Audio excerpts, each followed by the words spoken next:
What's up, Taiwan? I'm Lusty Liao with news from here in Taiwan and around the world. The port of Pearl Harbor in Honolulu is now almost completely empty as dozens of warships head out to the Western Pacific for live fire exercises. Our reporter Jaime Okan is in the Hawaiian capital and brings us this report.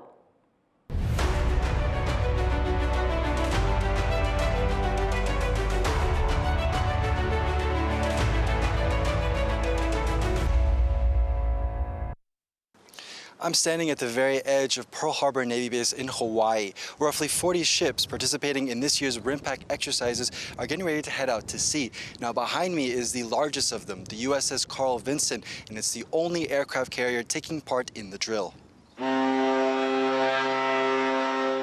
The majority of these ships will spend about 2 weeks out in the middle of the Pacific Ocean, conducting live fire exercises and learning to operate as one big team. One part of the at-sea phase will see the U.S. and allies try to sink an old warship to learn how much firepower is needed in a real-life conflict. But not all ships will be conducting military drills. Other vessels will focus on humanitarian and disaster relief around the Hawaiian Islands. The U.S. Navy said it did not have the ability to take media aboard, but we will be checking in on the warships as they come to ports to rearm and regroup throughout this phase. Jaime Okan in Honolulu, Hawaii for TaiwanPlus. Stay tuned to TaiwanPlus for more coverage of the RIMPAC exercises in Hawaii. Preparations are underway for Taiwan's largest annual military exercises, which will kick off later this month. The Defense Ministry says this year's drills will test the military's capabilities like never before. Tiffany Wong reports. Donning fatigues, President Lai Ching-te greets members of Taiwan's Air Force in a promotional video for the country's military. It comes ahead of their biggest test yet. The annual Hanguang military exercises are Taiwan's largest drills and include a live fire component that takes place around the country. It's a chance for the military to practice mobilizing against its most significant threat, China. In a first for a sitting president, Lai offered the officers and soldiers encouragement as they prepared, reminding them of the purpose of the drills. 追求和平更是我们始终坚持的方向，但我们要的和平是一个有稳固基础的和平，是要靠自己实力所建立起来的真和平，而这个基础就是我们自己防卫的力量。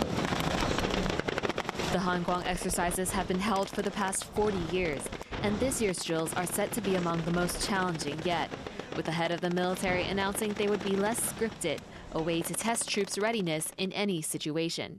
依照共军的犯台可能行动发展想定架构，置重点于军种联合作战以及夜战等科目，所有的国军部队都会演练这个去中心化直管。 Decentralized command is new to the Hanguang exercises and the Taiwanese military generally. It gives soldiers more autonomy in making real-time decisions. They'll also receive cards detailing the rules of engagement, which they can use to aid their decision-making during the exercise. 主要是规范可合法攻击的目标、使用武力所保护的对象，以及部队的特定任务的赋予等。 As China ramps up military activity in the Taiwan Strait, Taiwan also feels the need to strengthen its self-defense capabilities. And the Hanguang exercises will be a test of just that.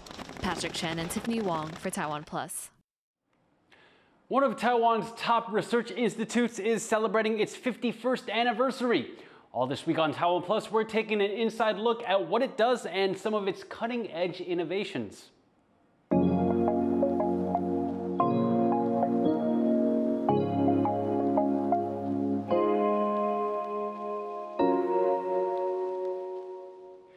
Dr. Edwin Liu spent over 30 years in the United States as an electrical engineer. In 2018, Taiwan's cabinet appointed him president of the Industrial Technology Research Institute. He manages thousands of employees and helps to plan out Taiwan's technological future. We went to Hsinchu to find out more about how he manages these tasks. What's it like to manage 6,000 employees, supervise research across dozens of disciplines, and help guide a country's technological development?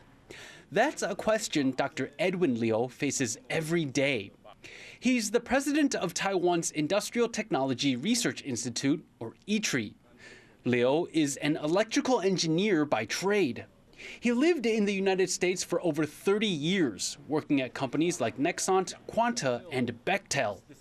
He has experience in the tech, power, and artificial intelligence sectors, and returned to Taiwan in 2018 to take up the post. I think that's a kind of opportunities. You cannot plan for it, right? At a time when people are questioning whether Taiwan's energy supply can handle the country's ambitious AI and tech development goals, Liu seems uniquely qualified to face these challenges head on. Over the past 50 years, at each stage of the Taiwan's economic growth, ITRI played different roles. Depends on what we need to do to help the government and help the industry. ITRI has thousands of scientists and dozens of laboratories and researches everything from textiles to biomedicine to green energy and beyond. Some of these subjects go well beyond the scope of Liu's expertise, but he says problem solving is a universal scientific language.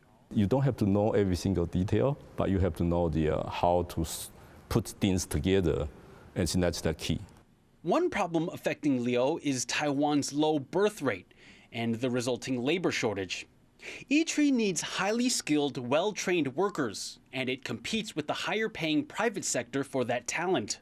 Liu says he doesn't want to attract people with higher salaries, but rather flexibility and the opportunity to grow a career. We provide a growth opportunity, so that you fresh out of school, you can grow different discipline in a different area. For the experienced people, we provide sufficient freedom for them. As ITRI's president, Liu is often tapped as an advisor to help guide Taiwan's technological advancement. Liu believes having a long-term goal isn't enough. Concrete plans are needed, and those must be revisited and refreshed often. We built the 2030 strategy and roadmap, and then just last year we refreshed it, become 2035 technology strategy and roadmap. With over half his life spent in the United States, Liu admits that moving back to Taiwan took some getting used to. I have never worked in Taiwan, so that's the number one cultural shock. Number two, I have been in the private sectors, and then coming to this semi-government organization has to deal with a lot of the government policies. But he says being ITRI president is an act of service to Taiwan. He wants to share his years of valuable experience with his home country. My passion to help Taiwan, that's very important. And I also like to share my experience with the whatever I learned in US to kind of make ITRI a better organization. Liu is now in his 7th year as ITRI president. With a focus on long-term planning and problem solving, he's solidifying Taiwan's reputation as a leader in high tech. Devin Tsai, Scott Huang, and Leslie Liao in Hsinchu for TaiwanPlus. Tune in all this week as TaiwanPlus News takes an in-depth look at ITRI's research and innovations. 2,000 years ago, the Greek island of Delos was a major trading hub and religious center in the Aegean Sea. But rising sea levels and tectonic shifts are now threatening to submerge this UNESCO World Heritage Site. Wesley Lewis takes a look. Delos, once called the most sacred of all islands, is at risk of being swallowed by the Aegean Sea. The Greek island is a UNESCO World Heritage Site and is said to be the birthplace of Apollo, the Greek god of the sun. It was once an important trading post and religious site in ancient Hellenic and Roman civilizations. But now, archaeologists say the island's shoreline is eroding, and its historic sites may crumble then disappear. Entre l'endroit où je suis et cette ligne de rivage antique, il y a entre 30 et 40 mètres, ce qui nous montre bien l'élévation du niveau de la mer qu'on peut estimer entre 2,50 m et 3 mètres depuis l'Antiquité et qui actuellement augmente très rapidement. Delos is a short ferry ride from the island of Mykonos. Although it hasn't been inhabited in 2,000 years, it remains a popular destination for tour groups. Now guides say it is a matter of time before Delos loses its historic attractions to rising sea levels. Αλλά πολιτείες όπως είναι η Δήλος, όπως είναι η Βενετία για παράδειγμα, θα έχουν και όλες οι παραθαλάσσιες πόλεις κάποια στιγμή θα χάσουν μεγάλο κομμάτι αυτό που είναι στο επίπεδο της θάλασσας. Τώρα, σε πόσα χρόνια? Archaeologists at the French school at Athens have been excavating on Delos for over 100 years. They say tectonic shifts and rising sea levels caused by climate change are contributing to their sinking into the sea. Donc le site a été au départ construit dans l'Antiquité pour cet afflux de population et pour commence à se mobiliser pour qu'on puisse collectivement apporter une réponse à ce. Archaeologists now worry they may lose access to a treasure trove of ancient Greek and Roman history if the island's shores continue to recede. Delos est condamné à disparaître dans une cinquantaine d'années et donc ce parc archéologique qui nous apporte aujourd'hui une information considérable, eh bien nous ne le verrons peut-être plus dans quelques années. For now, archaeologists have installed wooden support beams to strengthen some of the ancient walls. But as sea levels continue to rise, it may be only a matter of time before the birthplace of the sun god, Apollo, slips into the realm of Poseidon, the king of the depths. Kama Shu and Wesley Lewis for TaiwanPlus. India has launched the world's first compressed natural gas-powered motorcycle. The new vehicle was unveiled at a ceremony in Maharashtra state, a key area for motor vehicle production in India. The country's transportation minister attended the event, praising the motorcycle as eco-friendly and cost-efficient. Compressed natural gas, or CNG, takes up less space than the more prevalent liquefied natural gas and is said to produce fewer carbon emissions, but it is still a fossil fuel that contributes to climate change. Traditional bamboo raft makers from Taiwan's indigenous Amis community are working with the local government to revitalize their craft. Irene Lin looks at the 2-month workshop helping keep their traditions afloat. All hands on deck. These indigenous Amis youth from Taidong in eastern Taiwan are hauling their first scratch-built bamboo raft into the sea for trials. It's part of a 2-month course organized by a local community college and craftspeople to revive a fading traditional art. After 10 minutes of smooth sailing, the raft is declared seaworthy.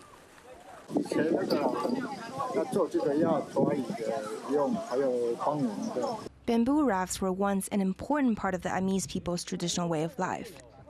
This is the first time raft building has been taught as a college course. With instructions from elderly craftspeople, the students are building the rafts exactly how it's been done for generations, by sourcing materials from the wilderness, then building them into a stable raft. 我比较有兴趣的是，当然是最原始的方式，就是那个从去采藤，然后到处理，然后再到那个绑的一个技巧这样。 The course is not the first or only attempt to preserve Amis seafaring traditions. Last month, the Taidong Austronesian Community College successfully sailed a bamboo raft to the Taiwan's outlying Green Island, around 40 kilometers away. On the journey, they had to navigate a powerful ocean current known as the Kuroshio or Black Current. The Amis elders say their ancestors migrated across the Pacific on these rafts, and the college course is just one way they're keeping their seafaring heritage alive. Chris Ma and Irene Lin for TaiwanPlus. Taipei First Girls High School has won Canadian hearts at this year's Calgary Stampede.